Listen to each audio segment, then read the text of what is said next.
Hey guys, how's it going? I'm the Duke of Italy, your favorite lo-fi music YouTuber, and welcome to the third and final of my little concerts. Not really little, but this little series I guess I've been doing because I'm on spring break right now. And this concert, I saw Drain Gang in Atlanta at the Variety Playhouse, and I'm gonna tell you guys the good and the bad about the show. Um, but I want to say straight up, even though I do have a couple criticisms, the show was more than fun, borderline life changing. Like it was really good. The performances were fantastic. The guests were cool. The song choices were pretty solid. But I guess I could just start chronologically. So I drove down to Atlanta again. I live in Savannah, so that's another 4 hour drive for me, and I took Bridget along with me, and we actually bought tickets. I want to say back in October. We like barely got them in time.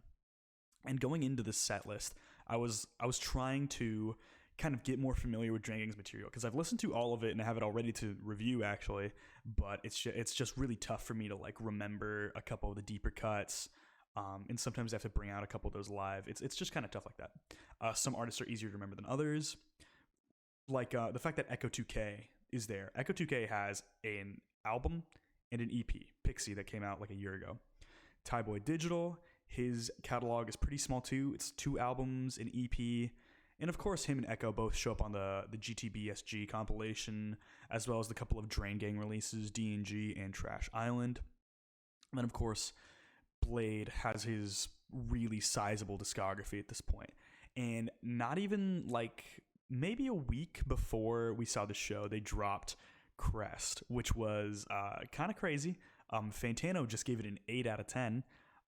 Do I think it's an 8 out of 10? Actually, no. I think it's the only time I ever gave a score to a Blade project lower than Anthony Fantano. I thought that album was like a 6 because I wasn't too big on 5 Star Crest. It was like fine. A couple of songs were like just decent. But The Flag is Raised and Chaos Follows were both really good songs, incredibly catchy. As Fantano said, for once he's right. Who would have thought? But the album had some strong elements. Just felt a little samey on a lot of the tracks. Just didn't really blow my mind all that much. And I actually don't even think Girls Just Want to Have Fun is that great of a song. I thought Flag is Raised and Chaos Follows were way better, which is weird because like that song was like 3 years earlier, just about 3 years earlier. I could be totally wrong here. So basically a pretty crazy time for Bladester and the fellas. But another thing that's crazier is like just today as I'm recording this video, Young Lean posted on Twitter his track list for his upcoming record. Insane. I literally listened to Young Lean on the way home from that show, so that was pretty fun. But I went down there, and at the Variety Playhouse, this is my first criticism, was the Variety Playhouse. You see on like on the outside all like the flashing sign that goes by, and it sort of shows like the shows coming up. You see Blade and Drain Gang, and then you see like some like no follower country singers, some like stand-up comedian that no one knows. It's like all this stuff is clearly geared towards like Gen X audience. Like this place is mostly seats. Like you can tell the main audience for most of these shows is seats. And as we went in the show, the crowd was way younger than probably any of the other crowds for any of the shows at the Variety Playhouse have been in like a really long time or will be in a really long time. And I will say that this place was not meant for Drain Gang. I was in like a weird like little upper section. It was kind of like a sealed off. It wasn't like sealed off. It was like kind of barred off. It had like these bars. And weirdest experience of the show was like midway through like the first set, this dude with like a beard, he like tried to crawl under the barrier, and he was gonna separate Bridget and I from each other, which was, I was like, can I beat my friend? Like you just kind of came in here. And then he left like a couple minutes later. I don't know what that was about, but one of the main things about these seats was that a lot of people were like in the aisles, like because I mean everyone was standing. There was also a pit area that was kind of where you want to be, even though it was kind of like the peanut gallery. Like that was totally the place to be. Like if you wanted to like mosh a little bit and you wanted to party, you went down there, and you had to be there early for that. And I mean early. Doors didn't open till way later than I thought it would. I don't even think they opened till, I want to say like 8-ish, probably just about. I remember standing in line for a little over an hour, and we still didn't get the best spots. So Drain Gang fans are like dedicated like that. Like when I saw 100 Gex, we got there decently early and we got a good spot in the pit, a really good spot in the pit. But Drain Gang, we got kind of a back spot, which the people surrounding us, like it felt like they wanted to be up there. So like kind of partying with them was like not as ideal. But I will say about the crowd, 100 Gex crowd, you had some grimy people, you had some weirdos. But Drain Gang crowd, surprisingly well-adjusted people. You had some real model citizens in the Drain Gang crowd. No one had any problems. I think the show was maybe stopped for like 1 point to like pull someone out of the crowd or to like get them back from the stage. And Echo was calling that out. And I'll get to Echo 2K in a second. But I should get into the music because I know that's what you're all here for. So the show starts with an electronic producer up there. And here's the thing. I thought it was Varg 2. He made the Shiny track, and I remember seeing signs that he was going on tour with Drain Gang. I could not confirm for the life of me. Some people said it was White Armor. Didn't think it was White Armor because this guy was... White Armor's real skinny. This guy was not as skinny. But this guy didn't have a beard. Like Varg 2's kind of known for having a beard. I didn't know what that was about, but he had a set. It was kind of... It did remind me of White Armor's release catalog, his solo material. More like the trance, like half ambient stuff that he does. That music is actually really good. The first like few tracks to open it up were really solid, and it felt like everyone was kind of vibing to what was going on. It was kind of a really cool experience overall. Also, I'm probably going to show a picture of the backdrop. It had what I would describe as the Evangelion font. It's the font you see all over the show, Neon Genesis Evangelion. If you haven't watched the show, watch it. Even if you don't like anime that much, just watch it. It's like the most essential anime of all time. And like the aesthetic is like so fitting for Drain Gang. Like pair that in with Drain Gang and like it fits, you know? I mean, it just makes sense. You'd have to listen to the music and watch the show to understand, but like if you're in this like mindset, you'd get it. So this trance set's going on and it's really solid for like 10 minutes. And then the cracks kind of start showing, I believe, when he kind of starts like transitioning to a couple songs, and it felt like they were like mashups or like remixes to song. Like there was a remix to Hoover by Young Lean. I wasn't very big on this one because I couldn't recognize that it was Hoover because basically the instrumental was like so different, and I wasn't really big on that. But I loved the more ambient style pieces. Like it really fit the Drain Gang like aesthetic despite being so beyond spacey. And this set, like, it felt like everyone was really vibing with it, but it wasn't until the set ended that, like, the crowd totally filled up. There was a security guard going all throughout that ambient set, trying to, like, clear the aisles. And here's the thing, when Drain Gang start, the aisles were, like, filled up. Like, there was no point in really doing that. I know it's, like, a fire hazard or whatever, but, like, they bought tickets, and there's not really a way to, like, organize them any better. So, like, that's another flaw of the Variety Playhouse here. And it was just going to happen like that anyway. So, like, it was just kind of a weird venue to pick for there. Fortunately, there's no problems in the show. But everyone thought that, I'm going to call him Varg 2, because I thought that's who I thought it was. Varg 2 set was fine. And it was ended, actually, with, you hear, ooh, Cartier. And I was like, wait a minute. And I thought, I couldn't tell who was coming out because it was so dark. But Cartier God was there. I did not like Cartier God's new album, but I like his track on Ice Dancer, and I like his features with the fellas. He showed up and he did 2 songs. He did his track of Ice Dancer to end the set, and everyone was like really hyped for that. Everyone was like really into that. And that was super cool. And then there was probably like 15 minutes until the set, and people were itching for the set to start. If you thought people were excited for the ambient set, you're basically wrong, because when the fellas came out, people went insane, and they all look so fresh up there. But the thing is, one of the best things about the show was they opened up with something real ballsy, and they pull out Western Union to kick off the whole show. You get beat, one shot, click, click, click, reload. Everyone is going insane. You got people through to the back, people jumping in like the seats, people jumping in the pit. Obviously, in the pit, they're going to be jumping because they're jumping the whole time. And people are just going berserk. It's absolutely insane. And I'm moshing with people. I don't even like to mosh that much, but I was going so hard because it was just so crazy up there. They were killing it, especially when Blade's verse kicks in. Everyone freaked out. Everyone was so hyped for it.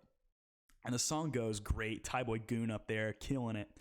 And then it transitions into The Flag is Raised, which is one of the top 3 tracks off of the new record. And everyone goes crazy again. And let me just say, in terms of a show that I have seen myself, I don't think there's been a better opening. Like, straight up. Like, I saw Red Hot Chili Peppers in high school, and they opened with Around the World. That song gets memed on a lot because the live performances for that song are kind of weird. I also didn't know that song very well at the time. Great opening. King Crimson, they did Visions of a City or Keys to the City, the song that it's like basically 21st Century Schizoid Man. Good opening. 100 Gex opened with Stupid Horse, which was good. But Western Union, that was where it was at. Everyone went crazy. And then The Flag is Raised. Insane stuff. Everyone was going so crazy, you wouldn't even believe it. Totally changed my mood for the whole night. I was exhausted that day, and I was so filled with energy for this track.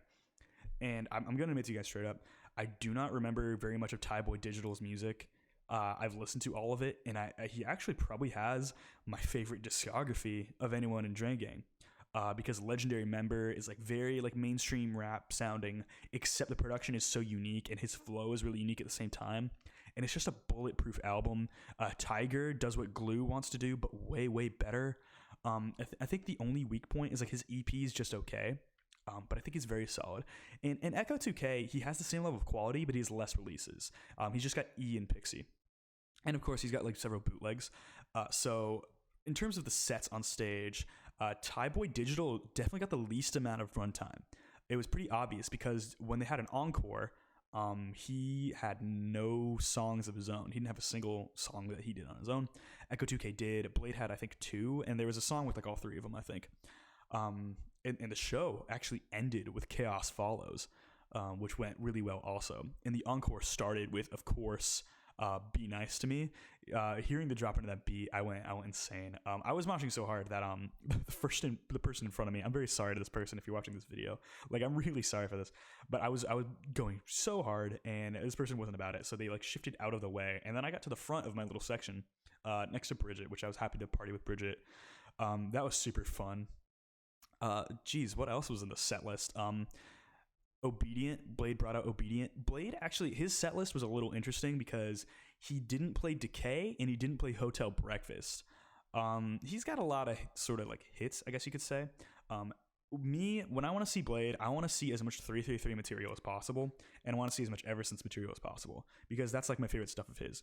And what's weird about Drain Gang as a whole is like if you listen to their stuff, it doesn't feel all that much like party material. I actually have a party playlist I made for Blade. I basically made it for my birthday. Don't call me a little shill who makes and listens to playlists because that's not me.